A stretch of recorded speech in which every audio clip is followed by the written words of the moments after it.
Tepat 1 tahun pemerintahannya, Presiden Prabowo hadir dalam seremoni penyerahan kerugian negara dalam kasus korupsi CPO. Total ada 13 triliun rupiah yang diterima negara sebagai uang pengganti dari 3 perusahaan yang menjadi terdakwa dalam kasus ini.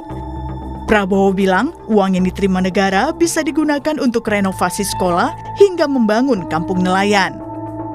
Di hari 1 tahun, saya menyaksikan pemerintah Indonesia, kejaksaan sebagai bagian dari pemerintah Indonesia memperlihatkan dan membuktikan kepada rakyat kerja keras, kerja yang gigih, yang berani,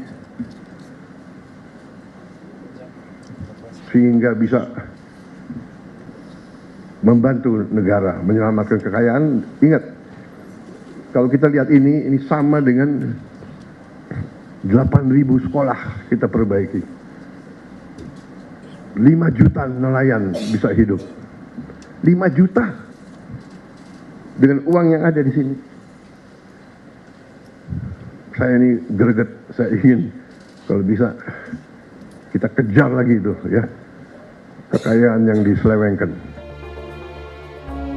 Jaksa Agung Burhanuddin bilang 13 triliun rupiah kerugian negara dari korupsi minyak sawit mentah diperoleh dari 3 perusahaan yang terlibat, yaitu PT Wilmar Group, PT Musimas, dan PT Permata Hijau Group. Setelah diserahkan kembali ke negara, uang senilai 13 triliun rupiah ini akan dikelola Kementerian Keuangan. Ini jumlahnya ini 13 triliun 255, tetapi tidak mungkin kami hadirkan di sini semua. Kalau 13 triliun akan kami mungkin tempatnya yang tidak memungkinkan. Jadi ini sekitar 2,4 triliun. Bahwa kejaksaan telah melakukan suatu penuntutan kepada grup korporasi yaitu Wilmar Group dan Musimas Group serta Permata Hijau Group.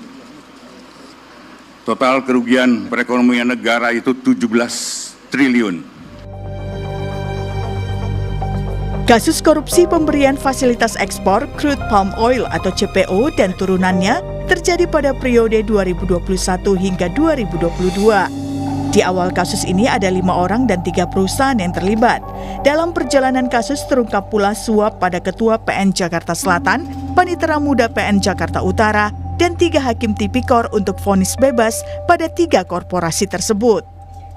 Namun, Mahkamah Agung dalam putusannya menganulir putusan itu.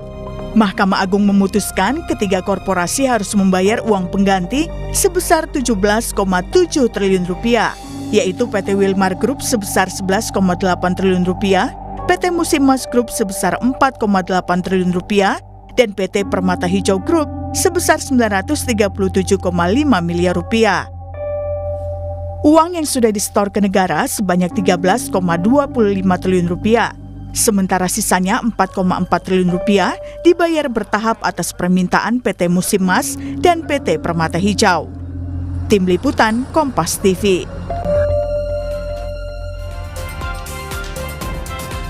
Negara menerima uang pengganti kasus korupsi CPO sebesar 13,25 triliun dari 17,7 triliun yang diputuskan Mahkamah Agung.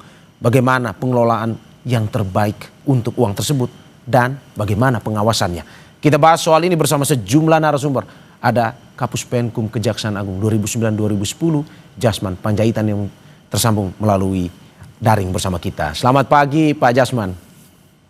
Selamat pagi Pak. Terima kasih Pak Jasman sudah bergabung di Dialog Sapa Indonesia Pagi, dan bersama kita di studio peneliti Forum Indonesia untuk Transparansi Anggaran atau FITRA, Badiul Hadi. Mas Badi, selamat pagi. Selamat pagi, Mas. Terima kasih Mas sudah bergabung juga di Dialog Sapa Indonesia Pagi. Saya ke Pak Jasman terlebih dahulu. Pak Jasman, kalau kita bilang 17T duluan kemarin, 4T-nya dibayar bertahap kemudian. Apakah kalau Anda lihat ini sebagai salah satu yang terbesar sejarah penanganan korupsi di Kejaksaan Agung atau bagaimana?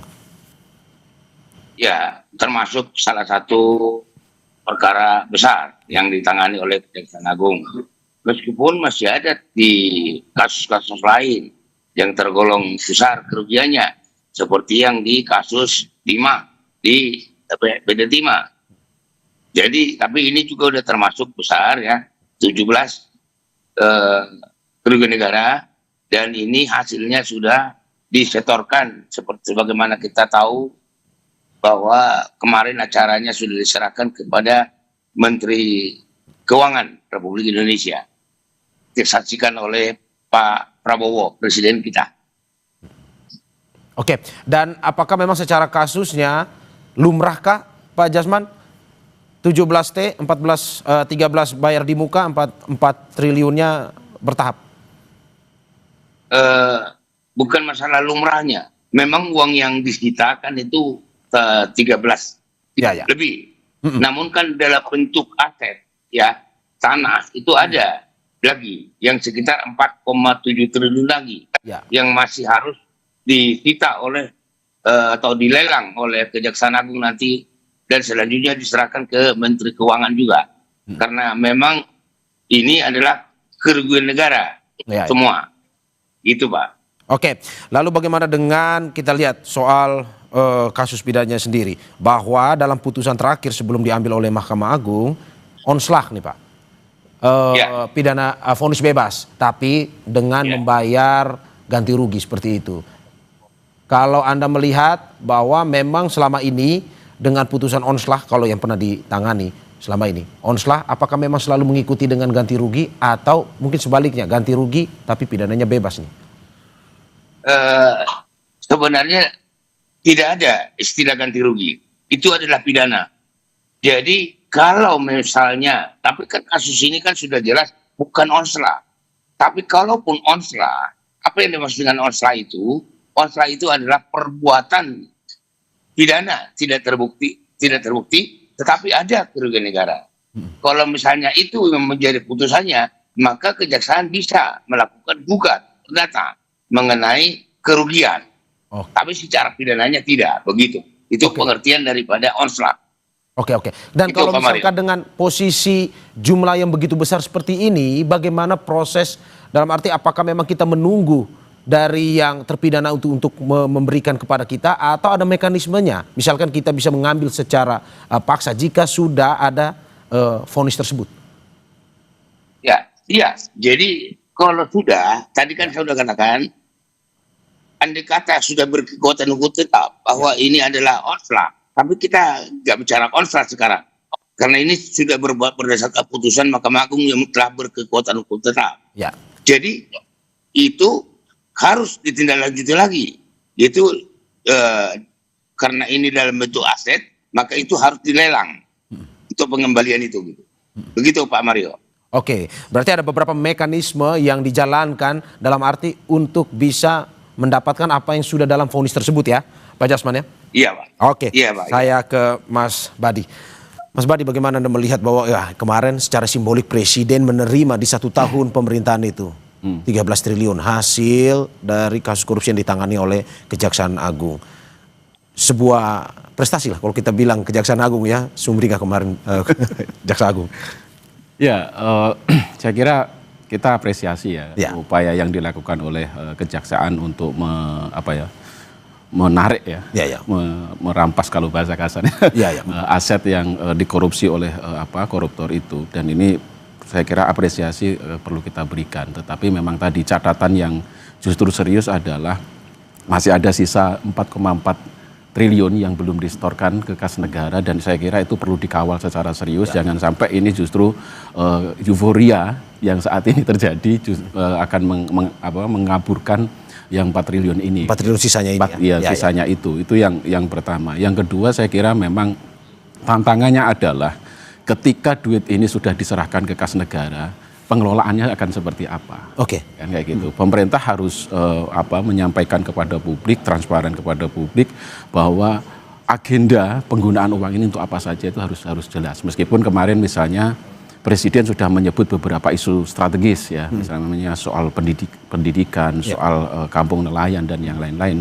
Tetapi itu harus dipastikan apakah memang diarahkan ke sana betul atau itu hanya baru bagian dari rencana. Transparan untuk sisa 4-nya termasuk transparan juga untuk pengelolaannya. Maksud Anda seperti itu ya? Betul. Transparan dari sisi pengelolaan 13 triliun yang sudah disetorkan ke kas negara yang kemarin secara simbolik diserahkan ke Menteri Keuangan, dan juga transparan dalam konteks tadi yang sisa 4,4 triliun itu seperti apa nanti mekanismenya, penagihannya dan yang lain-lainnya kan kayak Iya, ya. Oke.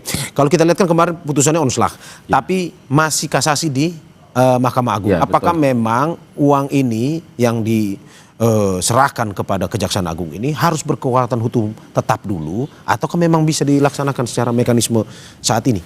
Ya, kalau kita lihat kan sebenarnya ini kan sudah vonis ya. Ya. 17 itu artinya sudah bisa dieksekusi oleh Ya. pemerintah pada posisi ini. Kejaksaan Agung sudah bisa mengeksekusi.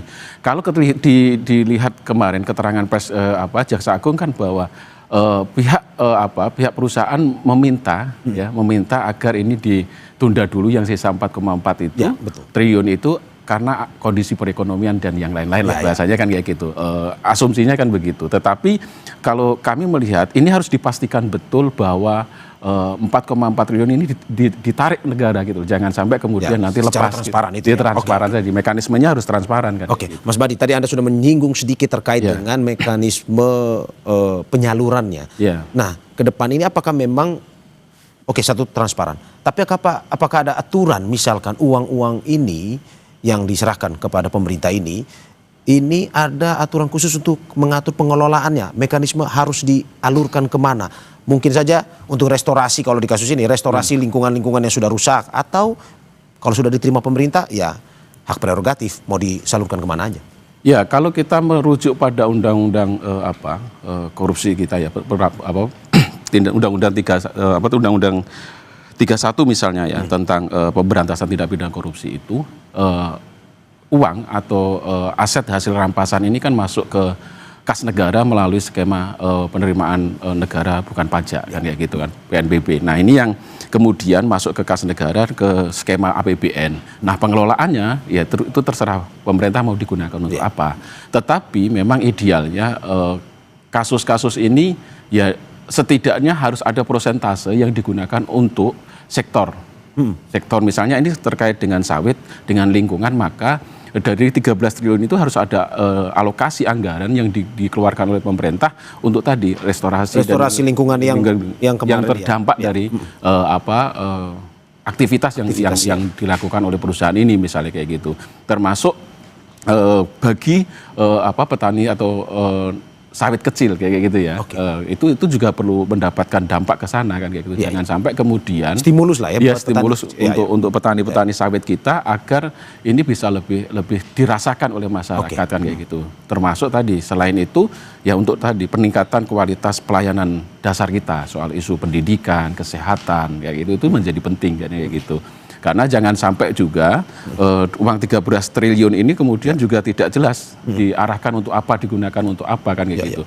Kalau kami mewanti-wanti jangan sampai ketika ini masuk ke skema APBN ya gitu kan, karena menjadi PNBP ini kemudian digunakan untuk belanja rutin.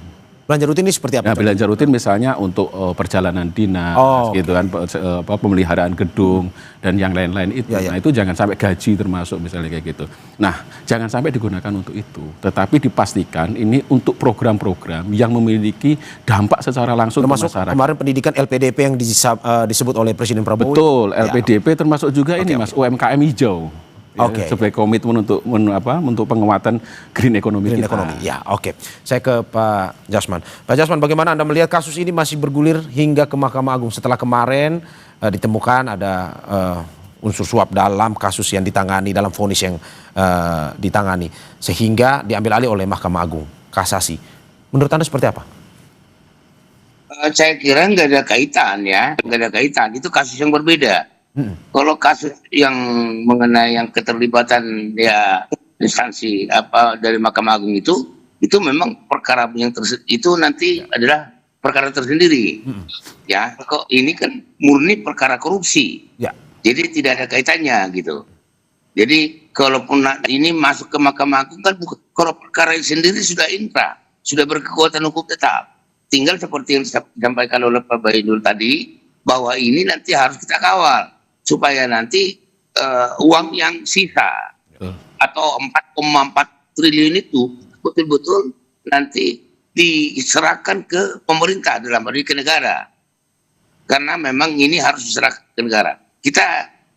Saya ya percaya apalagi melihat karakter atau budaya kerja daripada Pak Menteri Keuangan ini mendapatkan kepercayaan dari publik. Ya. Saya yakin dan percaya bahwa Pak Menteri Keuangan akan menggunakan itu sesuai dengan tujuannya gitu, Pak.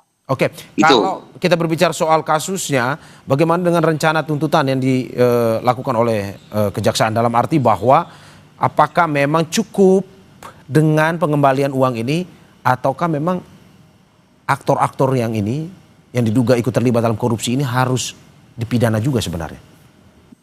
Ya, harus dipidana gitu. Berarti tidak cukup dengan pengembalian uang saja ya, Pak Jasman? Tidak cukup dengan hanya pengembalian uang. Ya, pidana penjaranya harus dijalani. Gitu, Pak. Oke. Apa pertimbangannya, Pak, dalam arti bahwa apakah memang mereka di satu sisi dengan pengembalian uang ini sebagai bagian dari yang ini hasil yang sudah mereka curi sebenarnya, tetapi untuk jeratan pidananya ya ini adalah hukuman sebenarnya buat mereka. Pertimbangannya seperti apa bahwa mereka harus tetap kena pidananya? Jadi kan itu kan beda hukuman, ya, pidananya beda dengan penyitaan, perampasan. Ini kan berupa perampasan, ya, masalah barang bukti ini. Kalau tadi masalah pidananya, kalau siapa yang bersalah ya harus diganjar, harus dihukum gitu, Pak. Jadi bukan berarti karena ini sudah disita sehingga pidananya tidak ada, nggak bisa, nggak lepas begitu. Iya. Oke. Iya, Pak. Mas Badi, setuju dengan apa yang disampaikan Pak Jasman bahwa di satu sisi perampasan atau apa yang diserahkan kembali ke negara itu satu sisi, tapi pidana harus tetap berlanjut kepada mereka. Oh iya, itu menurut kami harus tetap ya. Artinya bahwa ketika koruptor sudah mengembalikan uang ke negara, itu bukan berarti kemudian hukumannya terus dianggap hilang, kan tidak. Proses pidana saya kira tetap harus diproses. Seperti saya sepakat dengan yang disampaikan oleh Pak Jasman bahwa mekanisme hukumnya tetap harus jalan ya, bahwa kurungan penjara misalnya itu harus tetap dieksekusi oleh kejaksaan. Jangan sampai kemudian ketika duit sudah diserahkan ke negara, ya, dana sudah diserahkan ke negara, terus kemudian dianggap kasusnya hilang, kan tidak begitu. Tapi kan sudah onslak sebenarnya. Meskipun sudah onslak kan mekanisme undang-undang di aturan di undang-undang tidak pidana korupsi kita kan tetap harus melalui mekanisme itu kan ya gitu. Tidak bisa kemudian serta-merta ketika dana sudah diserahkan ke negara terus kemudian hukumannya hilang gitu, tidak kan gitu. Tetap harus dilaksanakan kan kayak gitu. Oke. Berarti ya tetap seperti yang Anda sampaikan, satu sisi pengembalian, satu sisi pidana harus tetap berjalan. Oke, kalau kita berbicara kembali ke soal uang yang kemarin diterima oleh presiden atau pemerintah, bagaimana akhirnya masyarakat yang kemarin juga menyaksikan bagaimana pengembalian secara simbolik itu diserahkan langsung kepada presiden, ini ikut mengawasi juga mekanismenya akan seperti apa sehingga bisa transparan kita. Ya, kalau bicara konteks pengawasannya kan ini akan bersifat umum ya, Mas, karena memang sampai hari ini kan mekanisme pengelolaan dana atau aset hasil sitaan atau rampasan dari tindak pidana korupsi ini kan memang sampai hari ini belum jelas. Ya, misalnya dana itu diserahkan ke Kementerian Keuangan, untuk aset diserahkan ke Kementerian Keuangan ke DJKN misalnya kan kayak gitu. Terus kemudian tapi di satu sisi pada saat ini sebagian juga masih dikelola oleh lembaga-lembaga penegak hukum seperti Kejaksaan, KPK kan kayak gitu kan ya. Artinya apa? Ini memang belum ada mekanisme yang betul-betul utuh terkait dengan pengelolaan aset dana atau aset hasil rampasan atau sitaan ini. Nah, ini saya kira sistemnya belum ada, maksud Anda? Ya, sistemnya belum ada, dan ini menjadi tantangan bagi pemerintahan Prabowo ya, Gibran misalnya, Presiden Prabowo Gibran untuk membuat skema yang lebih sistematik ya, sehingga sistem itu betul-betul bisa mempermudah masyarakat untuk ngontrol. Misalnya 13 triliun ini kalau sudah masuk ke kas negara, masuk skema penerimaan ya sudah. Itu akan melebur di dalam APBN kita kan kayak gitu kan. Nah, itu yang saya kira menjadi tantangan bagaimana kemudian ke depan dana atau aset-aset hasil sitaan atau rampasan ini betul-betul bisa dikontrol oleh masyarakat ketika kemudian ada mekanisme yang konkret. Karena kan sebenarnya ini bukan kasus pertama kalau kita lihat ya. Misalnya kita lihat ya, Satgas BLB itu jauh lebih besar ya kan, hasil Ya, misalnya sampai 38 triliun dengan 44 juta meter persegi lahan yang disita misalnya. Terus kemudian Asabri, Jiwasraya, Garuda, macam-macam kasus ini, mega korupsi ini sudah sebenarnya juga skemanya masuk ke kas negara. Tetapi sampai hari ini kan kita tidak bisa mengontrol digunakan untuk apa. Karena tadi melebur di dalam sistem mekanisme APBN kita. Gitu, sehingga masyarakat kesusahan. Ya bicaranya cuma ngontrol APBN itu digunakan untuk apa. Nah itu yang menurut kami menjadi sangat penting. Kalaupun itu misalnya masuk ke skema APBN kita, itu ada informasi yang diberikan oleh pemerintah tadi. 13 triliun akan digunakan misalnya untuk pembangunan 600 kampung nelayan, digunakan untuk perbaikan kelas atau ruang atau sekolah di Indonesia, untuk perbaikan layanan kesehatan di Indonesia. Tapi konkret gitu loh. Pemerintah harus menyampaikan informasi detail rencana 13 triliun ini digunakan untuk apa saja, sehingga masyarakat bisa mengontrol. Misalnya contoh gampangnya, 600 kampung nelayan itu di mana saja. Masyarakat akan tahu itu ya, berapa triliun, berapa miliar per kampung itu masyarakat akan tahu. Oh misalnya masyarakat di pesisir utara Jakarta misalnya dapat bantuan skema bantuan dari dana sitaan ini, ya ditunjukkan di mana lokasinya, kemudian masyarakat di sana biar ikut ngontrol. Kan kayak gitu. Karena kan kalau dihitung kemarin informasi yang disampaikan Presiden kan hampir 2 miliar per kampung kan kayak gitu. Itu angka yang sangat besar kan kayak gitu kan misalnya kayak gitu. Oke, dan ini menjadi PR bagi pemerintah untuk terkait dengan pengawasan itu. Dan saya ke Pak Jasman. Pak Jasman, Presiden kemarin secara tegas bilang saya tidak takut dengan mafia-mafia ini. Menurut Anda ini menjadi sebuah pesan kepada penyidik-penyidik muda juga di kejaksaan? Untuk bisa lebih berani, lebih jujur dalam menangani kasus-kasus korupsi besar, terutama yang melibatkan mungkin saja aktor-aktor besar juga. Ya, betul. Jadi memang diharapkan, apalagi dengan dorongan ya, ada dorongan dari Pak RI 1, ada keberanian daripada jaksa-jaksa ini untuk mengusut kasus-kasus yang lain. Masih banyak kasus-kasus yang harus dituntaskan oleh kejaksaan. Ini kita harusnya kejaksaan sudah merasa terlindungi dengan sikap daripada mindset daripada presiden kita. Jadi nggak perlu nggak ada keraguan. Kita berharap Jaksa Agung Pak Burhanuddin juga harus makin berani. Makin berani, jangan seperti yang lain-lain ada kasus nggak beres, misalnya ada kasus yang tidak terselesaikan kan gitu, ya itu. Ini mungkin juga udah dorongan buat jaksa-jaksa di seluruh Indonesia, apalagi seperti yang disampaikan oleh Pak Jaksa Agung. Ada beberapa kejaksaan tinggi yang tidak ada hasil penyidikannya, itu juga seperti tadi yang dikatakan harus makin berani. Anda mau bilang bahwa kejaksaan di saat ini ya bisa lebih better lah ya, lebih baik lah ya daripada yang kemarin-kemarin itu ya? Harusnya demikian. Oke. Mas Badi, singkat aja terakhir, apa yang harus dilakukan terkait dengan ini?